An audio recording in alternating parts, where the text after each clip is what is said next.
Hello and welcome back to the Fantasy Playmakers. What's up, guys? For today's video, I'm going to be doing another player versus player comparison video. And so far, I've done a running back example with Nick Chubb and Austin Eckler. And then I did wide receivers with Justin Jefferson and DK Metcalf. And then my most recent video was Justin Herbert and Russell Wilson. And so today, I'm going to be talking about some tight ends who are being drafted very close together, and it's going to be Mark Andrews and TJ Hockenson. The purpose of these videos isn't for me to just talk and tell you guys who I think you should be picking. It's more for me to just present all the information necessary for you guys to make the best decisions for your teams, because these guys are being drafted close together for a reason. There's not a clear-cut player who you know is 100% going to finish better than the other one. And so it's really just going to come down to who you guys feel more comfortable with. Before I start, I just want to say, if you guys watch this video and are enjoying the content, please just make sure you leave a like and subscribe. That really helps support the channel. And then also let me know your comments down below. Let me know who you guys are going to be drafting. Is it going to be Mark Andrews or TJ Hockenson? And then give me your reasoning, and I'll get back to you as soon as possible. But let's start it off by talking about each player's current ADP, so their average draft placement. Right now, Mark Andrews is being drafted as tight end number 5. That's behind Kelsey, Waller, Kittle, and Kyle Pitts. And TJ Hockenson is right behind him, being drafted as tight end 6. And they're going back-to-back in drafts, and I'm using Underdog ADP. And right now, both players are going as late 5th round or early 6th round picks, and they're obviously going very close together in the majority of drafts. Now I'm going to talk about how each player performed in the 2019 season. So this was not last year, but it was 2 years ago. So we had Mark Andrews finish as the tight end number 4 in points per game, and then we saw TJ Hockenson finish as tight end 29 in points per game. And so for Mark Andrews, this was his sophomore season, and so this was a very impressive finish as a sophomore tight end. He had 64 receptions on 98 targets, 852 receiving yards, and he had 10 receiving touchdowns in 15 games.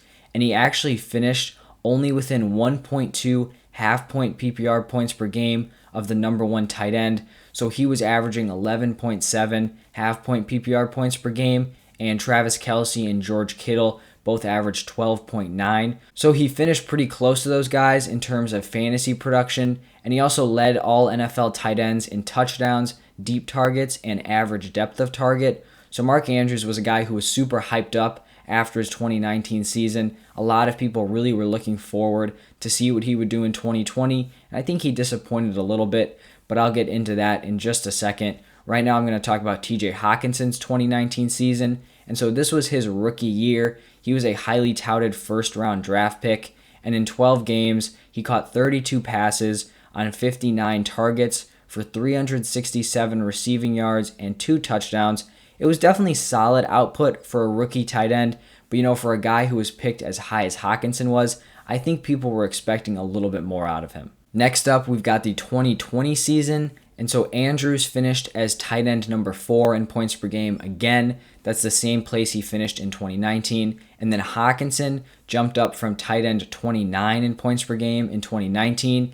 And this year finished as tight end number 6, which is a huge jump from 2019 to 2020. Mark Andrews played in 14 games, and he caught 58 passes on 88 targets for 701 receiving yards and 7 touchdowns. And so this is a solid stat line for a tight end, but he actually regressed in every major statistical category. So he went down in receptions, targets, receiving yards, and receiving touchdowns.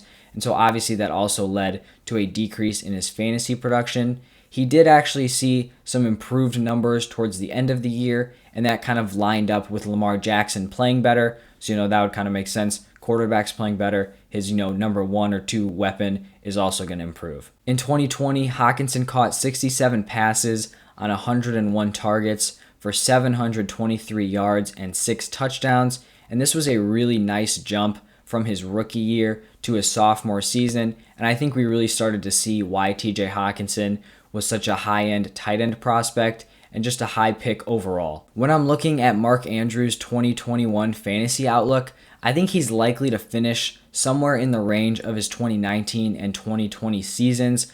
So I think his ceiling is a little bit higher than the numbers he put up in 2019, and then I think his floor is a little bit lower than his 2020 production. I do expect this Ravens offense to pass more in 2021, but he also has to deal with Rashad Bateman coming into this offense, and so he's definitely going to be getting some work. And in 2019 and 2020, he was locked in as the number 1 or number 2 weapon, however you see him and Marquise Brown ranked in terms of weapons on that team. But now there's another guy in the mix. Rashad Bateman can come in and take over that number 1 role, or, he could be the number 3, number 4. We just don't know yet, but it is possible that Bateman could step in and be an immediate producer, which definitely would not be great for Mark Andrews. For TJ Hockenson, his tight end 6 finish gives me confidence that he has a pretty safe floor for 2021, and also just overall that he is a talented player. He's kind of living up to that draft type, and to see a tight end produce well as a sophomore is always nice to see. Normally it takes tight ends a little bit to develop, but Hockenson was able to step in and finish as a mid-tier tight end as a sophomore, just like we actually saw with Mark Andrews, who had a very impressive sophomore season as well. But this year, TJ Hockenson really just has a ton of upside because the Lions have 360 vacated targets. That's the most amount of vacated targets in the NFL, and that's 64% of the team's target share. So that target share is wide open for guys to step in and claim those targets. And he already received 101 targets in 2020. And so I really don't think it's unreasonable to expect him to see somewhere around 130 targets. I think I kind of compare TJ Hockenson's situation this year to the Darren Waller situation with the Raiders. I think he's basically a poor man's Darren Waller. He's probably going to be the number 1 target on that team, which is going to lead to some really nice fantasy production. It's obviously not going to be as fruitful as Darren Waller's production is, just because I don't think this Lions offense is going to be as good as the Raiders. So if I'm on the clock and I have to choose between drafting Mark Andrews or TJ Hockenson, I think it's going to be a close call because I have both of them ranked in my same tight end tier, but I do just think I'm favoring Hockenson a little bit. I think he has a nice combination of a solid floor mixed with a really high ceiling because of that potential workload he's going to get. No matter how bad this Lions offense is, if Hockenson can receive 130 targets, somewhere in that range, he is a locked-in, high-upside tight end 1, especially in half-point PPR or PPR leagues. So in standard scoring, I could actually understand the argument for Mark Andrews. He's more of a red zone guy. He gets in the end zone a lot, which is obviously more valuable when you're not getting points for reception. So I could see that argument, but I think for half-point PPR and PPR, I'm pretty locked in on TJ Hockenson.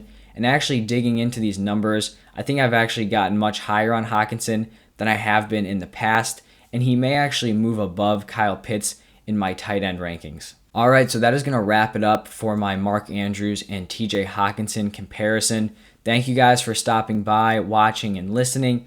If you guys enjoyed what you saw, please just make sure you leave a like and subscribe to the channel. I would really appreciate it. And then also let me know your thoughts down below in the comment section. Are you going to be drafting Mark Andrews or TJ Hockenson? And I'll get back to you. But that's all I have for today. Thank you guys for tuning in. I'll see you all tomorrow.